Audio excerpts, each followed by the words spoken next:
Welcome to this presentation by Specialist Education Services on making time for you. So, what is it? Why making time for yourself is important, some you time ideas, and family you time ideas as well. Okay, so what is making time for you? So, having you time is important for everybody, whether you're young and old, as it allows you the space to slow life down and to take time to focus on you. Everything changes the minute you become a parent.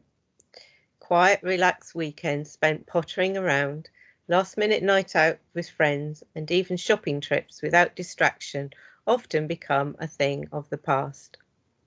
You time does not have to be for long periods of time.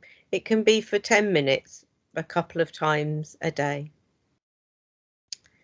So why is making time for yourself important?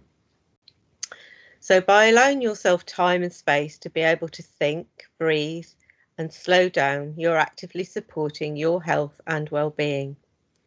It gives you the space you need to tune into how your mind and body are feeling and identify if something is not feeling quite right.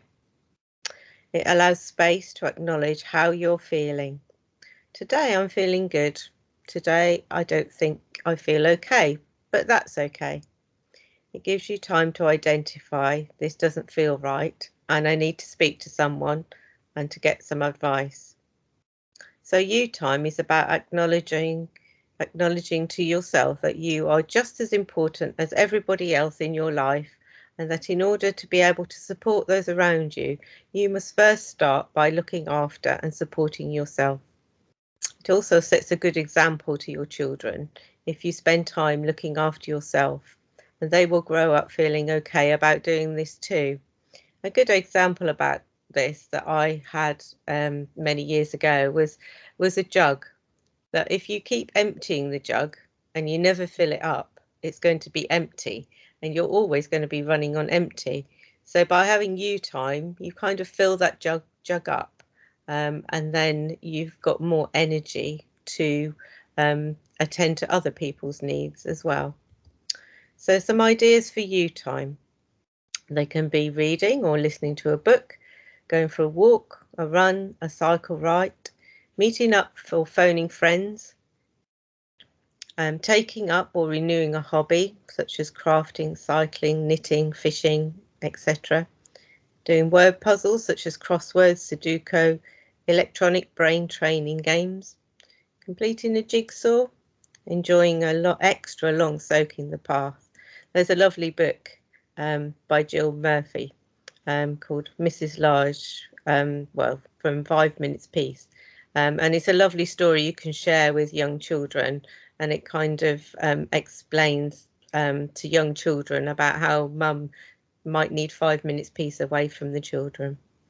So self-care, you can paint your toenails, use a face mask, any of those lovely things that you enjoyed doing before you had children. Using meditation or mindfulness to fully relax. There are lots of YouTube clips to support this. I'm sure you can find them. So don't feel guilty about having time to yourself, but also it's good to have family you time ideas as well. Just sitting with your children, playing a game with others, or in the garden or park. Star spotting, well, I suppose you'd do that at night, really, wouldn't you? Not during the day. Colouring either on your own or as some family me time. Going for a walk near where you live and taking time to take in different sights, sounds, smells. For example, listening to the birds, identifying flowers, lots of wildflowers about these days, which is always good. You can get apps which do that as well. Gardening is for some people really relaxing, for other people maybe not so much, so it depends on you. Mindfulness, yoga or relaxation time. A movie night, that's always a fun family thing to do, isn't it, with popcorn under a duvet. Family baking sessions, again, they can be great fun if you enjoy baking. So a final thought, a quote by this lovely lady, Michelle Obama.